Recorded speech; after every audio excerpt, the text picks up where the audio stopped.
Ya, kembali muncul pemain muda Inggris berdarah Indonesia yang secara terang-terangan siap membela tim nasional. Bermain untuk Newcastle berpostur jangkung bernama Jayden Houtriet. Keinginannya untuk membela tim nasional diungkapkan secara terangan saat melakukan wawancara bersama pemain Indonesia yang berkarir di Inggris, Yusa Nugraha. Ya, saat itu Jayden Houtriet masih berusia 18 tahun dan mengaku mengawali karir sepak bola sejak usianya masih 5 tahun, bermain untuk klub amatir Esa Youth. Tak butuh waktu lama bagi Jayden menunjukkan kualitasnya. Bakat yang dimiliki membuat beberapa klub top Liga Eropa berminat meminang guna mendapatkan jasanya. Hingga di usia 10 tahun, pilihan Jayden jatuh ke tangan Newcastle sebagai tempat melanjutkan karir sepak bola dan berjalan selama 9 tahun saat mengaku ke Yusa saat itu. Ya, saya mulai bermain sepak bola sejak usia 5 tahun waktu saya bermain di klub amatir Esa, ucap Jayden Houtriet. Setelah 3 tahun, saya diskot beberapa klub. Akhirnya saya memilih Newcastle. Saya sudah 9 tahun di Newcastle, imbuhnya.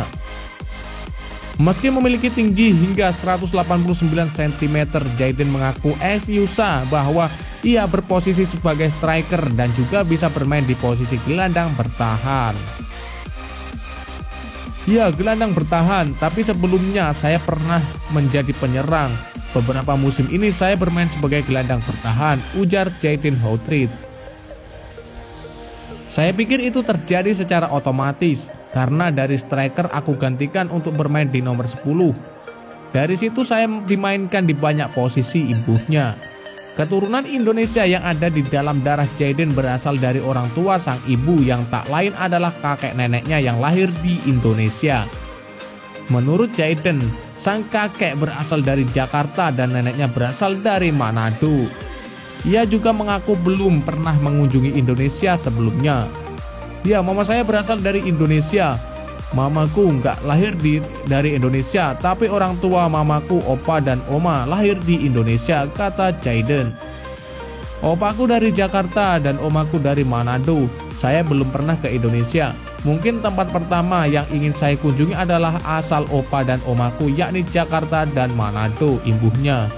Ya, keinginan membela tim nasional Indonesia disebut Jayden mengalir dalam darahnya. Hal itu akan dilakukan jika karir sepak bolanya di Inggris tak ada kemajuan. Ya, kemungkinan bermain timnas Indonesia akan selalu ada. Meskipun menurut pengakuan ia sama sekali tak pernah mengikuti bagaimana perkembangan sepak bola Indonesia. Ya, dan lantas bagaimanakah menurut tanggapan kalian? Apakah kalian setuju jika sang penyerang atau gelandang bertahan ini dinaturalisasi menjadi pemain timnas Indonesia? Silakan kalian tulis di kolom komentar.